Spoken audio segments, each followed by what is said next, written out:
Hey guys, today we will be talking about whether the Logitech G923 is right for you. Keep in mind this will be from a beginner's point of view, so let's dive right in. To answer the big question, is the Logitech G923 for me? We're going to ask ourselves a list of small questions first. Starting with, are you an experienced driver? In most cases, if you are under 18, you are not, unless you're Max Verstappen, who drifted an F1 car at 17 years old. Anyway, this is important as if you want a strong force feedback wheel, the Logitech G923 is a bit low, at only 2.2 newtons in force feedback. It makes up for it though, with its new True Force feature, which allows the wheel to have realistic feels to different surfaces, such as asphalt, grass, sand, and curbstones in racetracks. All of this depends on the game itself though. Second question, are you a beginner to sim racing? If you are, don't spend a ton of money on the pro or medium level setups. I would recommend buying the G923 to get the hang of it and to see if you really do enjoy sim racing. That way, if you want, you save a lot of money. But if you're loaded and have a ton of money, sure, go ahead. But if you are already an experienced sim racer, I would say don't bother and just go to the next level, either medium or pro level setups. You can find a lot of them like at Fanatec or even the Logitech Pro setups. Question 3. How much is your budget? If you have a wide budget, then by all means you should go for a medium level one. You could go to a medium level one straight away. But then again, if you don't go to the beginner level, you can't really see if you're really into sim racing or not. But if you do have the money, then yeah, you can go for it. The Logitech G923 in AUD, which is Australian dollars, is, well, on Amazon during the Christmas break and the Christmas sales, I got it for 486 AUD, which I'll translate into USD here. Another thing would be to definitely get this steering wheel during its sale. Its holiday sales get way cheaper than usual and it makes it much better for value, in my opinion. Question 4. Do you want stronger or more realistic feedback? If you want more resistance, then I would recommend the Thrustmaster T300 as it has double the newtons in force feedback and is quieter, though multiple reviews suggest that the G923 has much more realistic feedback due to its True Force feature. Question 5. Do you want a gear shifter?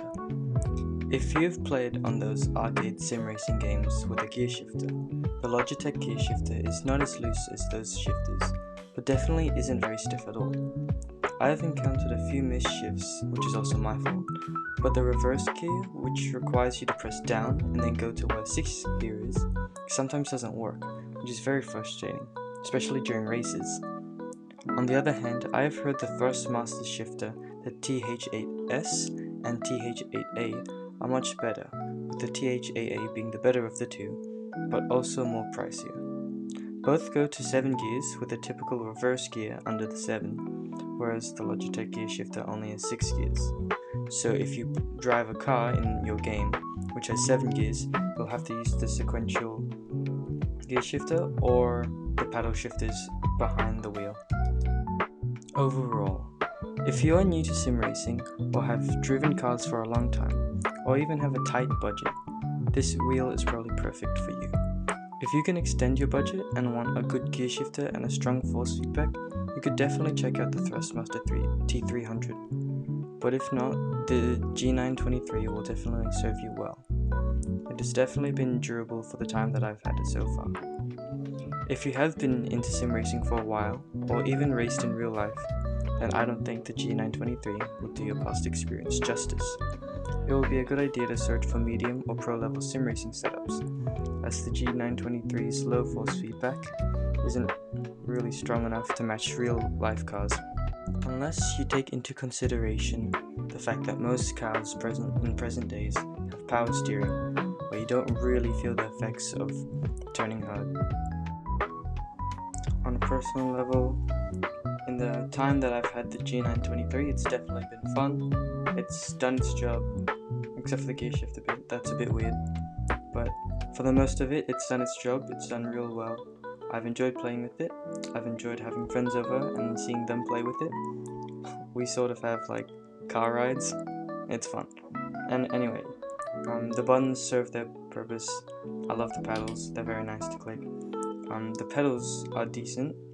Oh, the accelerator is a bit weak. The brake I feel is harder than in real life. The clutch, I've never driven a real manual, so I don't know yet. But if I do, I'll update the video, I guess. But yeah, the G923 definitely serves its purpose, as I am a beginner to sim racing, and I've never done racing in real life, and I've barely driven. I've learned how to drive in the past year. But yeah, this, as a 16-year-old, this has definitely done its job. If you're in that age bracket and looking just for a chill sim racing setup, this will do you justice. It'll be fine. So yeah. Anyways, thank you guys for watching. It's been a blast. I'll hopefully see you in the next video that I make. Good luck, and I'll see you later.